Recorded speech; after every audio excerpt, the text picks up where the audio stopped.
ശബരിമല സ്വർണ്ണക്കവർച്ചയിൽ അറസ്റ്റിലായ മുൻ ദേവസ്വം ബോർഡ് പ്രസിഡന്റും CPM നേതാവുമായ A. പത്മകുമാർ കോടതിയിൽ ജാമ്യാപേക്ഷ സമർപ്പിച്ചു. സ്വർണ്ണക്കൊള്ളയിൽ പങ്കില്ല എന്ന് കാട്ടിയാണ് കൊല്ലം വിജിലൻസ് കോടതിയിൽ ജാമ്യാപേക്ഷ സമർപ്പിച്ചത്. കേസിൽ അറസ്റ്റിലായ മുൻ തിരുവാഭരണം കമ്മീഷണർ KS ബൈജുവിനെ ഇന്ന് പ്രത്യേക അന്വേഷണ സംഘം ചോദ്യം ചെയ്തു. സ്വർണ്ണക്കൊള്ളയിൽ തനിക്ക് പങ്കില്ല എന്നും ദേവസ്വം പ്രസിഡന്റ് എന്ന നിലയിൽ ബോർഡിന്റെ തീരുമാനം നടപ്പിലാക്കിയെന്നുമാണ് ജാമ്യാപേക്ഷയിൽ A. പത്മകുമാർ പറയുന്നത്. താൻ വരുന്നതിന് മുമ്പ് തന്നെ ഉണ്ണികൃഷ്ണൻ പോറ്റി ശബരിമലയിലുണ്ടായിരുന്നുവെന്നും സൂചിപ്പിക്കുന്നുണ്ട്. പത്മകുമാറിന്റെ ജാമ്യാപേക്ഷ ചൊവ്വാഴ്ച കൊല്ലം വിജിലൻസ് കോടതി പരിഗണിക്കും. കേസിൽ ഏറ്റവും അവസാനം അറസ്റ്റിലായ ആളാണ് മുൻ MLAയും CPM നേതാവും കൂടിയായ A. പത്മകുമാർ.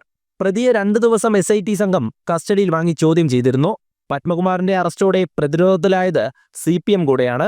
എന്നാൽ തന്ത്രി കുടുംബത്തെ ചൂണ്ടിയുള്ള ആസൂത്രിതമായ മൊഴിയാണ് പത്മകുമാർ SITക്ക് നൽകിയത്. അതേസമയം ഇരു കേസുകളിലും അറസ്റ്റിലായ മുൻ തിരുവാഭരണം കമ്മീഷണർ KS ബൈജുവിനെ കോടതി വീണ്ടും റിമാൻഡ് ചെയ്തു.